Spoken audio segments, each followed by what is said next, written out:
Y'all, the Rangers news just does not want to stop this week, I guess. We had the Chris Woodward move on Monday with Tony Beasley replacing him as the current manager. And now we have Jon Daniels out as the president of baseball operations. And now Chris Young will be taking over JD's role. So this is quite a turn of events this week. You kind of wonder what happened. I don't want to speculate too much here because it's not my place to really say anything, but you just kind of wonder what's the sudden timing of these moves. There's still about 40-something games left in the season, and I don't know. It's just weird. So this was the full press release. I'm not going to read the whole thing, but you can feel free to pause and read it at your own leisure. But this was just the announcement. The Rangers today announced that Jon Daniels has been relieved of his duties as president of baseball operations effective immediately. Executive VP and GM Chris Young will assume oversight of all aspects of the Rangers baseball operations department.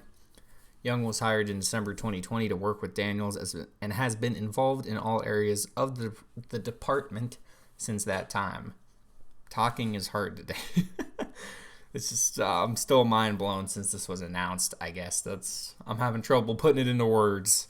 But yeah, this was a couple hours ago at this point that they announced this. And I saw the Ken Rosenthal tweet first, and I was just like, okay. Didn't know what to think. Still don't really know what to think. But we all know JD has been here for a long time. And he's built, in my opinion, some of the best teams in the franchise's history, right? 2010, 2011, 2015, 2016. That was JD. So, and the owners acknowledge that, 2 American League pennants between 2010 and 2016 and 5 total playoff appearances.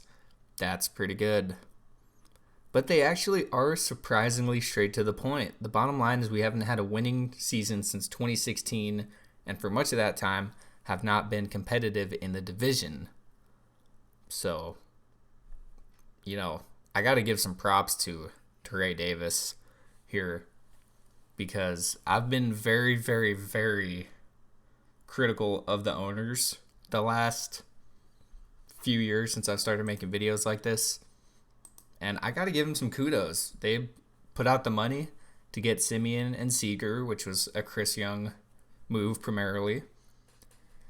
And now they're laying down the law. Like, yeah, we know this isn't good. Now, in my conspiracy mind, if you want to put on the tinfoil hat for a second, I think they're starting to realize that just because they got this fancy new stadium doesn't mean anyone cares about the team.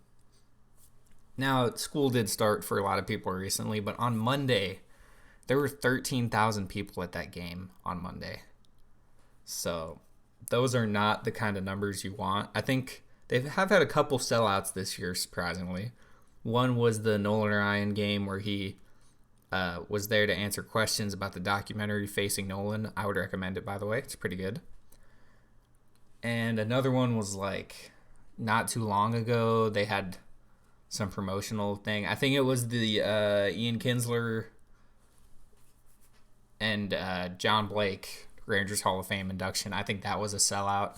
So they've had some moments, but you kind of just want the team on the field to be the reason people come to games. So yeah, but he was he joined the operations department exactly 20 years ago and became the GM October 2005 and all the way to the top in 2013. So I don't want to discredit Jon Daniels for what he's done, because I know a lot of people do. Anytime anything would happen, all my comments would be, when is JD leaving? Fire JD. So I'm sure there's a large crowd of people who are happy about this. I wouldn't say I'm happy about it, but I understand the move. I'm just still confused about the timing, and I'm excited for Chris Young to get 100% full reign on how the team's going to go going forward. There's another thing that Ray Davis pointed out. I'm confident in Chris's ability to lead our baseball operations with the goal of producing a consistent winner on the field. So, take that as you will. But yeah, big kudos to JD, despite what you may think of him. I've been critical of him at times as well. I'm not innocent here, but the reality is he did his job for 20 years. So, moving on. This is not fully related, but Elvis Andrus was released today by the Oakland A's, and I thought that they could get him back, as a utility guy just for fun. Maybe you dump Culberson, Brad Miller, Cole Calhoun, any of those guys, although Calhoun's outfield, but you know what I mean. I think he could be a good utility guy to give Simeon and Seager some days off, or when they DH Seager, which has happened a lot.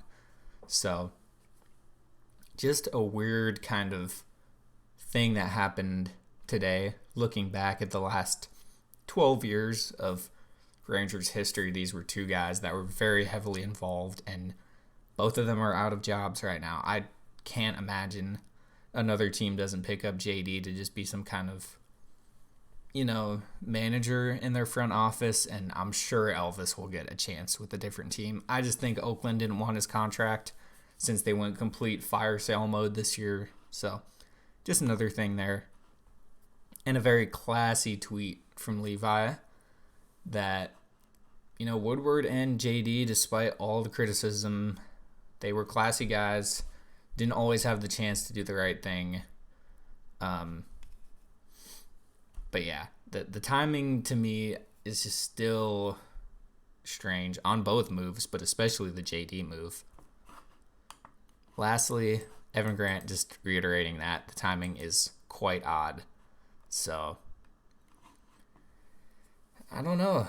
There has not been a press conference of any kind yet. There haven't been clips of the team saying anything. But all eyes are on Chris Young now to see where he can take the team. So that's all I really have to say. There's not much info to this one. It's not quite like the Woodward move where, who's going to fill in his spot, who's going to be manager next year. This just comes down to it's going to be Chris Young taking over. They might bring in some help to slide someone into the GM spot and make Chris Young all the way at the top, but I doubt it since they just got him. So, we'll see though. My string of predictions lately is not good because I just posted on my Instagram story on Monday that JD's not going anywhere, and I was very much wrong about that. So, let me know what y'all think in the comments below. Sounds like the team is not messing around anymore. They want to win and win very soon. So, excited for the offseason because I think it's going to be a crazy one. But with that being said, I'll talk to y'all later.